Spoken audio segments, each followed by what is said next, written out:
Podcasting from Woodstock, Georgia, welcome to Soul Solutions, a show where we overcome our fears and our limiting beliefs. I'm your host, author, and certified life coach, Terry Kozlowski. Hello, warriors. Are you looking to take drama out of your life? Do you know how to set personal boundaries with others? I have the course that you asked for, the Guide to Setting Personal Boundaries, where you'll learn what they are, why they're essential, and how to set them as part of your self-care routine. The link is in the show notes. Don't allow other people's drama to affect your life. Now let's start this week's episode. Episode 146. It's clear, for authentic relationships, you need to check in with others. The ability to check in with oneself and the people around you is powerful. It's the ideal time to promote mental health during May's Mental Health Awareness Month. Asking the individuals in your life how they're doing and paying close attention to their responses is one approach. By checking in, you may make them feel supported and show them you are a resource they can depend on. You can do this in person, over the phone, via email, or text message. A little work can go a long way. Why do you need to check in? Because checking in with others has several benefits. Checking in with others enables communication and can grow authentic bonds between people. You can open up and express yourself more clearly about your life when you check in. Understanding one another's accomplishments and shortcomings can be a potent opportunity for personal and group learning and development.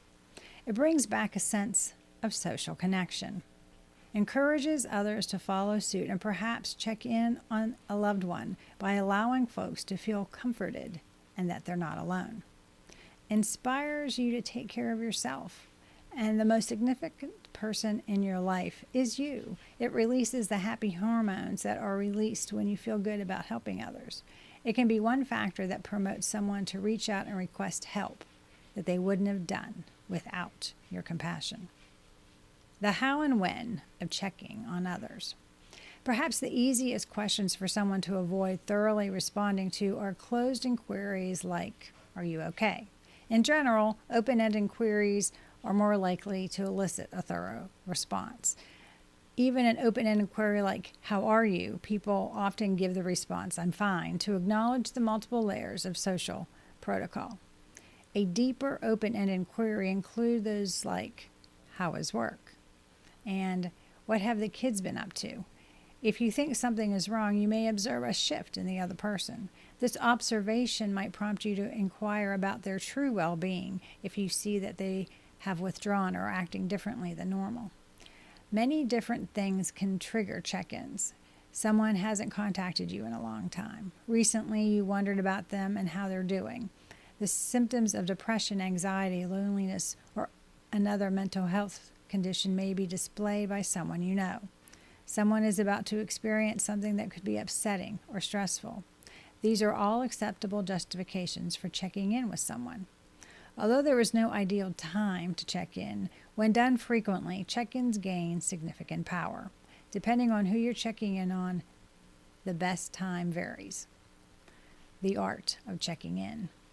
At any time of year, it's critical to speak with a friend, a member of your family, a coworker, an employee about whom you have concerns. Asking, "Are you okay?" when you see a change in someone's behavior or mood can make a big impact on the life of someone who's struggling with their mental health or other problems with their personal, financial, or romantic relationships. It might be intimidating to make the first move when you realize something is wrong, even though most people will agree that asking "How are you?" can start significant conversations. You can become ready for these chats with the aid of a few pointers and techniques. Number 1, timing. Making sure you choose a cozy setting that fosters a sense of emotional safety can increase the likelihood of open, trustworthy interactions. It can make all the difference whether someone is willing to open up or not if you wait until you are out of earshot of others or leave your desk for a hot beverage. Before approaching someone, think about where you believe they will feel most at ease. Number 2, words are powerful. When you speak matters just as much as what you say. Consider what worries you for a moment and list a few instances of behaviors or changes you have seen. Instead of concentrating on how you believe they are feeling, try to concentrate on what you have observed. For example, I saw you yell at Sue in the meeting the other morning and thought that's not like you. Is everything okay? It's probably more well liked than you're acting incredibly irritable right now. See the difference? Number 3, be compassionate. Because you don't feel you have everything you need to help, you may sometimes put off talking to someone about whom you're worried. It's crucial to understand that you don't have to be an expert and that you don't have to have all the answers. Be compassionate about what the person is experiencing. Prepare yourself to listen and be aware of the various information and support resources that are accessible in case they are required. Number 4, don't push. Even when you express your concerns, sometimes they don't want to share. However, if you check in is sincere, you can let the other person know you care and help solidify your relationship. Additionally, you're letting them know they may talk to you if they ever need help. You might leave them to consider their position. Once a friend asked me how I was doing and voiced his concerns. At the time, I didn't think twice about it, but looking back, I had to stop and wonder why he would have asked that. I began to question, am I really doing okay? It was a reality check that inspired me to put my well-being first. What checking in looks like. What does it look like in practice when you check in with somebody? It can appear in a variety of ways. Based on the things that friends have done for me that have made a difference and genuinely helped, here are some ways it might appear. Which approach you use will rely on a variety of variables, including your relationship with the person, how close you are to them, as well as other elements. Keep in mind that an approach that works with one person may not work at all with another friend, because everyone is different. Number 1, a text message, sent by phone, Facebook Messenger, or another method. A little note that reads, I thought of you and just wanted to say hi, can serve as a check-in. Your friend might or might not answer, and they might say thank you, inquire about how you're doing, or let you know that they need to talk to someone. You can set boundaries regarding when you are accessible for a conversation and if it's by phone or in person. Number 2, an ear to hear.